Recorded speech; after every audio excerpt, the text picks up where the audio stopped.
Hi guys, a few quick thoughts about pathology.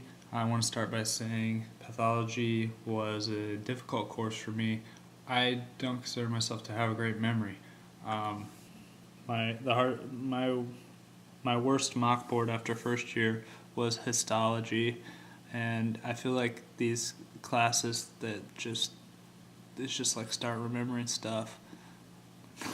It's none of it's that complicated, but it's just like remember, are really hard for me. So I had I had to adjust to pare down to a smaller amount of information in pathology, and I ended up doing okay. I didn't honor pathology, which I know a lot of people honor pathology.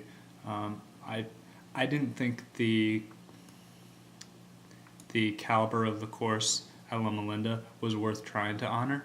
Um, so I focused more on what I thought would be high yield for boards, and my pathology was very strong for me on boards. So I'm thankful that that worked. But I think I did, yeah, I high passed pathology, even doing the method that I'm gonna kind of talk about. But yeah, I wanted to say like, it's if you're not a big memorizer type of person, then maybe you want to go with my kind of thinking about pathology. But some people, they just love to like read. I don't like reading, and so some people, they just want to read a ton and they have a good memory for the things that they read. And if you're one of those people, you may not really benefit from my method of getting through pathology. But I brought this up first. This is Pathoma. Pathoma, you've probably heard of it by now. If you haven't, you need to start hearing of it. It is a great course. This guy he teaches pathology at a medical school in Chicago. He is a really dynamic teacher. He uses a drawing board while he teaches, and he tells you what's high yield, and he teaches to the level of a second year medical student, which in a way that I find rare. Like Dr. Werner does that well also, but I find pathologists a lot of time they they've been speaking the language of pathology for so long that they have a hard time breaking it back out to like, okay, I need to take you from layperson language into pathology language. And this guy just does a really good job. I can't say enough about it. As a matter of fact, if you're in a bind, I would, and I honestly like I stand by this. If you're in a bind for real, you could just do pathoma like, and you could pass your pathology course if you knew pathoma well. You could pass your pathology course and pass the pathology questions on boards. I feel like that's true, but it's always good to try to augment. So I actually recommend doing pathoma first.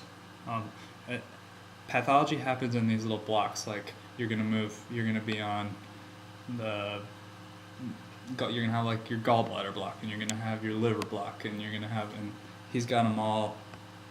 Dr. Ko has them all up on the internet, and you can download all the files for him. So what I would do is the first time when you get to a new block, go to the contents page in Pathoma, where I'm going to take you right now, and let's say you're doing respiratory pathology. I was going to use that for an example since I found some files that relate on my computer already. And here's respiratory pathology. So you're going to go to that page, and sorry, you get the idea. You're going to go here and you're going to start Pathoma video along with this this book. The video is the bomb. It adds so much that's not in the book, and his drawings that he does in the video, here we go, here's the start. His drawings that he does in the video are excellent. So what you do is you make every drawing that he does, you want to do that drawing as well. And what I was doing at first is like drawing it in here in the margin, but eventually I actually started keeping an extra notebook, like a loose leaf notebook, or you can 3-hole punch it or whatever you like to do. But it's nice to be able to add new pages somewhere in the middle of it as you go, as things change for you. And then make those drawings on that other piece of paper so that you can get to them, because you're gonna really want those drawings. This is the best place to get your pathology foundation. So I would do this if you're gonna go to class. I would do this before going to class.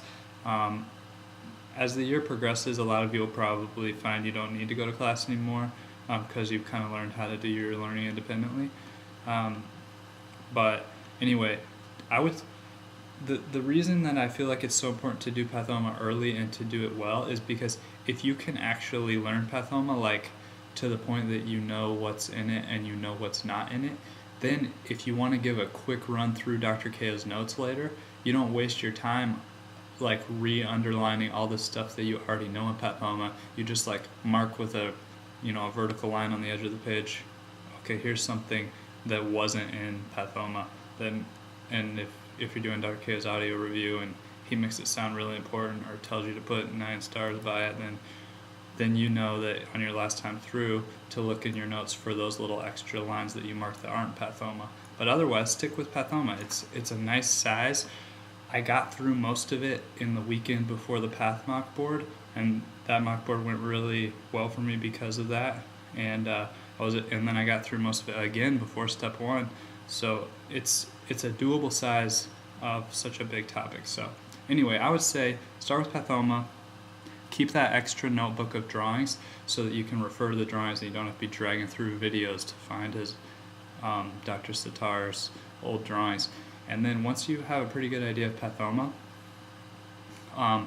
you go to Dr. Ko and download the files that are relevant to what you're about to learn. So I always did his audio.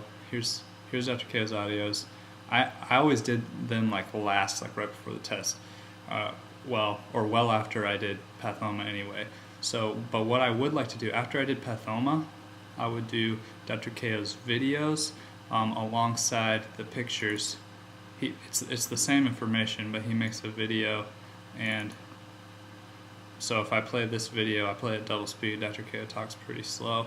This is QuickTime, I think, but VLC is really good for playing at whatever speed you want. This is VLC. And yeah, or you can play double in QuickTime. VLC is more versatile. I recommend using it. But anyway, I start going through these, and they're so good. Like, it starts giving you a lot of good hooks on which to hang your knowledge. If you, and you're already pretty familiar with it because you've seen the pictures in pathoma and stuff. But going through these, and then the only reason I open the video and the pictures that are the same thing that he's going through in the video is so I can nicely clip. Hopefully you're getting familiar with your keyboard, but like Control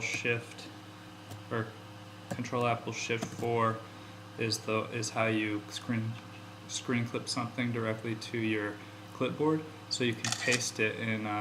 Say I was in Anki and I just wanted to paste that as an answer. So, usually a picture like that might be more like a question, like, what is this? And then on the other side of the card, I didn't open Anki to do this, but on the other side, I would say it's a laryngeal edema, or what have you.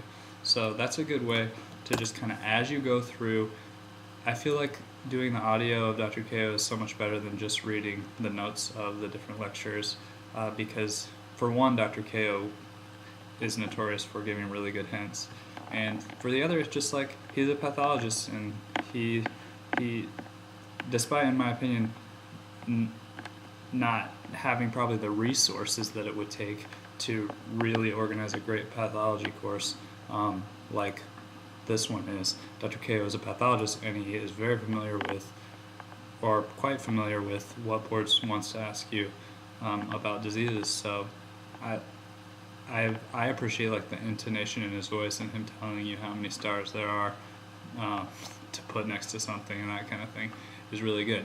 So I would do it in that order. Number 1, do pathoma. Number 2, do pathoma again. And now you've got good drawings, a booklet of good drawings, and you're getting pretty familiar with this. Then number 3, do your video along with the pictures that Dr. Ko gave you. And that's a good chance for you. I would just, since I've got the pictures on the screen, I would be screen clipping and making flashcards of those as I went through it. And then I would study all that, and then maybe just like the last time before the test, add Dr. Ko's audio where you're doing, or maybe on the weekend. The weekend would be a good time to do Dr. Ko's audio, and that way you can mark the things that weren't in pathoma, down in his notes.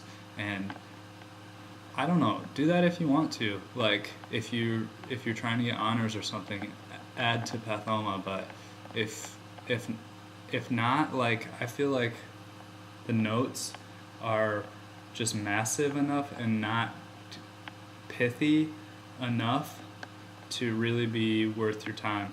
I would honestly say that, but that's just my opinion. Um, so, what else can I say about pathology? I've kind of given you an order to do it in. Oh, yeah. The other thing you have to do is keep up with the class because you have to do team-based learning activities. And the way that works is before each team-based learning activity, you have to fill out a sheet of vignettes. So there's going to be 10 or so vignettes on the page, and you need to figure out the answer to each one of them. And then it's basically a matching game once you get to class, to match the vignette with or match the disease that you made with likely a new vignette on the next page, on the quiz page in class. So I would try to benefit from those. The tests are kind of easy as long as you get with a friend, and you want to do them by yourself, or you're not really doing yourself a favor to just ask what the answers to the vignettes are. You could probably do that and still get questions right, quite a few questions right, but I'd do that the night before or the morning of. I'd try to do it fast, even if I knew I wasn't going to have enough time to do a good job. I wouldn't let trying to get ready for those things dominate my life, because you're in second year of medical school, you need to balance your time well. So it's one of those things I would procrastinate on and try to do right before. But but you can print your TBL. Here's what one of them looks like. So here's the vignettes. Oh, and I even have them written in here, which I'm not supposed to show you that. Okay, in case he's using some of the same vignettes. I would print this early on in the game, even before you do Pathoma, and just give it a breeze through, underline things that are really significant, like some kind of specific thing that you know is going to be a buzzword. And here's some non-caseating granuloma, underline that, and then when you're reading later, you might have this thing mostly filled out without ever sitting down to fill it out, So I would kind of take that approach to it and double check it with a friend, but don't let the TBLs dominate your life. They're useful, it's fun to go talk about stuff, but, and I feel like I learned a lot in TBLs, but I wouldn't let TBL preparation or stress over getting them all right dominate your life. I don't know. I feel like focusing on Pathoma paid off for me. And that's really what I come up with pathology. Like I said, pathology was a hard course for me. Take what I said with a grain of salt and find somebody who interacts with volumes of information more like you do, but I had a hard time with memorizing it, so I made it a smaller amount and tried to learn the small amount well. Good luck.